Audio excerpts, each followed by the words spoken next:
Hello, everyone. Welcome back. Today, I'm going to be talking about multiplying fractions and reducing to lowest terms. This may be a review for some of you. This may not be a review for others of you. But this is, either way, this is a topic that's going to be covered in this course, as this is the de-streamed grade 9 math course. And so this is a topic that we do need to practice. So it says here, to multiply fractions, what we do is we multiply the numerators together and we multiply the denominators together. So something I can't stress enough is that when it comes to adding or subtracting fractions, we have to make sure the denominators are the same. For multiplication and division of fractions, we don't have to, okay? We just have to multiply through and then we're good. So here it says, multiply the numerators and multiply the denominators. The first one is done for you. So here they said, well, here on the top we have 3 times 4, so the answer was 12 for that one. And then here it says 4 times 5, and the answer is 20 for that one. So they found out that 3/4 times 4/5 was 12 over 20. Right? So that's the first step they did is they just multiplied the numerators together and put that as our new numerator. And they multiplied the denominators together and they put that number as the new denominator. Now let's see how they got it to lowest terms because they're also saying that 12 over 20 is the same as 3 over 5. And let's find out how we can do that. To reduce the fraction to its lowest terms, find the greatest common factor, or largest number that divides evenly into the numerator and denominator. Although 2 is a common factor for 12 and 20, it is not the greatest common factor, right? So if we divided by 2, that would help reduce to lowest terms, but we would have to divide by something else again another time, right? It wouldn't be the only thing we'd have to do to reduce it. But if we choose the greatest common factor and we divide it, then we know for sure that we're reducing to lowest terms right off the bat. 4 is the greatest common factor, so we divide 12 by 4 and 20 by 4 to get 3 over 5, right? Because 12 divided by 4 is 3, and 20 divided by 4 is 5. And there's no greater number that we could divide both of them by other than 4, right? Because 5 is only, 5 only goes into 20, 5 doesn't go into 12 as well. What about 6? Well, 6 only goes into 12, but not 20. 7 doesn't go into either of them, 8 doesn't go into either of them, 9 doesn't go into either of them, 10 only goes into 20, not 12, 11 doesn't go into either of them, and 12 only goes into 12 itself. And then, of course, any numbers greater than 12 are obviously not going to work, right? We're not going to be able to get a whole number by dividing 12 with something that is greater than 12. And so 4 is that greatest number there. Now, let's say we divided by 2, we would have gotten 6 over 10, which would still be a correct fraction, but it just wouldn't be reduced to lowest terms. We'd have to divide by 2 a second time to get it to lowest terms. Okay, so let's go through all of these examples today. The first one is 3 over 5 times 1 over 2. Okay, so what's 3 times 1? Oh, oops, that would be 3, so 3. 5 times 2 is 10. So the answer is 3 over 10. Now, can we reduce this further? Well, let's see. The thing is, we can't. And why can't we? Because for any number to be a factor of 3, it's got to be either 1 or 3, right? And by dividing by 1, we're just going to get the same things back, so we can disregard that. And so it's really a question of, is 3 a greatest common factor for this? And it isn't, because 10, 10 doesn't have 3 as one of its factors. And so, no, we can't divide this by anything other than 1, which would just get us 3 over 10 again. So this is just 3 over 10. And so in this case, the original answer we got was already in lowest terms, right? So there wasn't anything we really had to do there other than check to make sure that it was. Let's try another one. Let's see, 2 times 3 is 6, and 4 times 3 is 12. Okay, so what is 6 over 12 equal to? Well, let's see. The greatest common factor, right? The greatest thing that both of these have a factor of will be 6, right? Because 6 obviously would be, we could divide it by 6, and 12 we can also divide by 6. and that gets us 1 over 2 as our answer, right? 1 over 2. And so the answer is just a half. Okay, let's try number 3.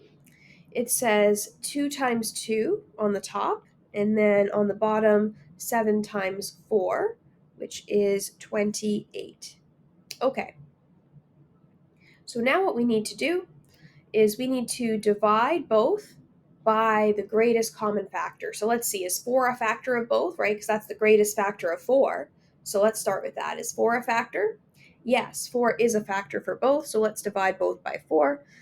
4 divided by 4 is 1, and 28 divided by 4 is 7.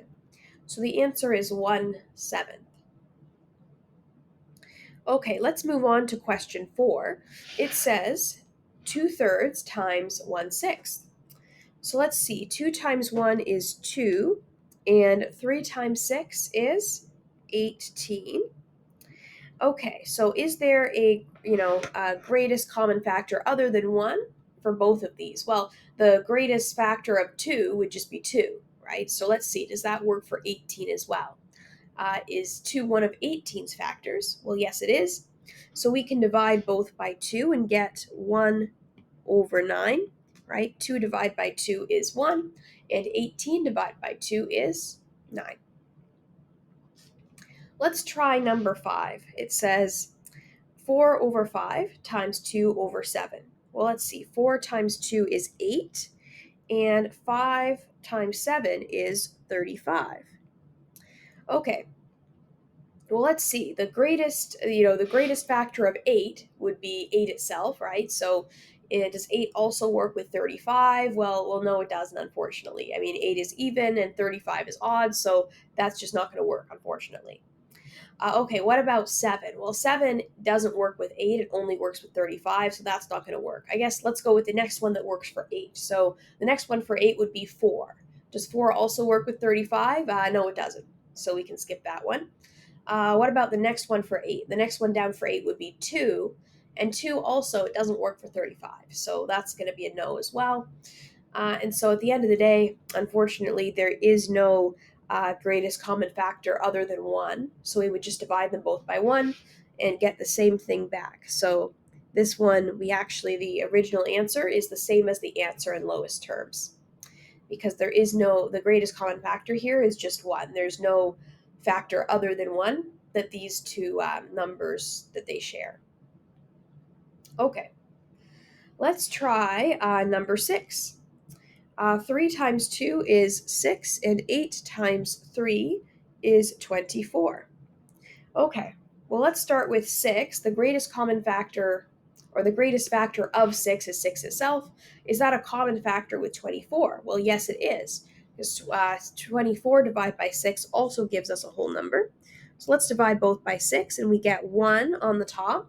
And then on the bottom, it's 24 divided by 6, which is 4. So we get 1/4. Good. All right. The next one is 7. So it says here 7 times 1 is 7, and 10 times 5 is 50. Okay, so can that be reduced any further? Well, the greatest factor of 7 is 7, but unfortunately that doesn't work with 50. And 7 doesn't have any other factors other than 1. And so since 7 isn't working for 50, nothing will. And so the answer would just be 7 over 50. Okay, good. Let's move on to the next one. 2 times 1 is 2, and 4 times 8 is 32. Okay, so the greatest factor of 2 is 2, and that also does work for 32 as well. They're both divisible by 2, so let's divide by 2, and we get 1 over 16. Okay, let's try number 9. 2 times 1 is 2, and 4 times 8. Oh, this is the same question we just did. So actually, yeah, this is exactly the question we just did. So let's skip that one. I think that was a mistake that they gave us the same question twice. Let's do number 10. Okay, it says 4 times 1. Well, that's 4. 8 times 12 is, I'm not sure. Let's do it out. 12 times 8. That would be 8 times 2 is 16. 1 times 8 is 8 plus 1 is 9. So that would be 96. Okay. So now, let's see. What's the greatest factor of 4? Well, it would be 4 itself, right? Is the greatest factor. Does 4 also divide into 96? Well, yes, it does, right? So we can divide by 4 and divide by 4. And let's say we weren't sure. Let's say we didn't know off the top of our head that 4 would work for 96. We could either do it out like this and find out this way and solve this, or the other option we could do is we could use our calculator if we're allowed a calculator for the test and just do 96 divided by 4 and see if we get a whole number. That could work. Now, the reason I even know that 4 does work with this is because of the divisibility rule that when it's over 100, if the other number divides, then it works. And so, given that 96 is 4 less than 100, and we know 100 divides into 4 evenly by 25, then of course this will divide as well. And so the answer we should get on top here is 24, right? So this answer should be 24, but I will also show this with the long division method too. So 4 goes into 9 twice, and then 4 goes into 16 4 times with remainder 0, so it is indeed 24 for that reason too. Good. Okay. Let's do number 11. 3 times 3 is 9, and 10 times 4 is 40. Okay, so what's the greatest factor of 9? Well, 9 itself, right? 9 itself is the greatest factor of 9. And then how about, does that work for 40 as well? No, it doesn't, unfortunately. Okay, so what's the next biggest factor for 9? Well, it would be 3, would be the only other non-1 factor for 9. Okay. All right, so that would not work either, right? Because 40 doesn't have 3 as one of its factors. So this one would just be 9 over 40. It would just be the same as before because there's no way we can reduce it even further than it already is when it comes out of that question. All right, so the next one, 5 times 2 5 times 2 is 10 and 6 times 3 is 18. Well, of course, the greatest factor of 10 is 10 itself, but that's not going to work for 18. The next greatest would be 5, but that won't work for 18. Then the next greatest would be 2, and that does work for 18. So if we divide by 2, we'll get 5 over 9, and that is lowest terms. Okay, let's try the next one. 4 times 1 is 4, and 5 times 2 is 10. Now, greatest factor of 4 is 4 itself, but that won't work for 10. And the second greatest would be 2, and that does work for 10. So let's divide them both by 2, and we'll get 2 over 5, like that. Okay, number 14, let's see. 7 times 7, that's 49. And 12 times 9, actually, I think we did that one earlier. Oh, no, it was 12 times 8 earlier. So let's do 12 times 9. So 2 times 9 is 18, and 1 times 9 is 9, so that gives us 10. So it's 108. Okay, so this is going to be a hard one. This might look on the surface like, oh, it's a hard one because it's such big numbers. But here's the thing. 49 does not have a lot of factors. The only factors of 49 are 49 itself and 7 and 1, right? 49, I don't believe, has any other factors. It's not divisible by 2, it's not divisible by 3, not divisible by 4, not by 5, not by 6, only 7 and 49 itself. So we have to ask ourselves, okay, does 108 have any factors in common with 49 other than 1?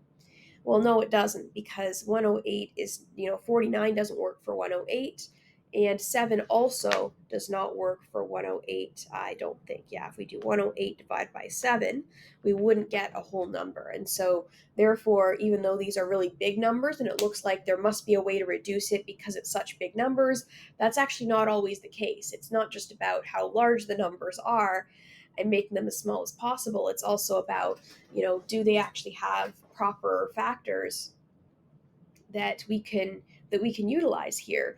And unfortunately, they don't in this case, and so the answer would actually just be 49 over 108. Right, so it's so remember that whenever you have either the numerator or the denominator that doesn't have a lot of factors, then there's a good chance that there is no way to reduce it, or that if there is, there if there is, there's only really one factor that is going to have to happen to work for both, right? So sometimes if a number has just a few factors, it will reduce, but that's only if one of those few factors is also a factor of the other, of the other term as well. So it's harder, it happens less often. Okay, how about this last one? 1 times 1 is 1, and 4 times 3 is 12. And of course, the only factor of 1 is 1 itself, and so this one, we can't reduce it further. It would also just be 1 over 12. So part of this is about doing the actual act of reducing, but another skill here that I want to emphasize is knowing whether or not it can be reduced, because you also don't want to be, sitting for, 10 minutes looking at a problem thinking, how do I reduce it? I'm not sure. Before you even try to reduce it and figure out how to reduce it, figure out whether or not it's possible to reduce it, right? Are there any factors that they have in common? Because if there isn't, then no, right? All right, well, that is it for today. Good work today, everybody. And I will see everybody back next day to talk about dividing fractions and reducing it to lowest terms. So, yeah, we'll see you then, everyone. Bye for now.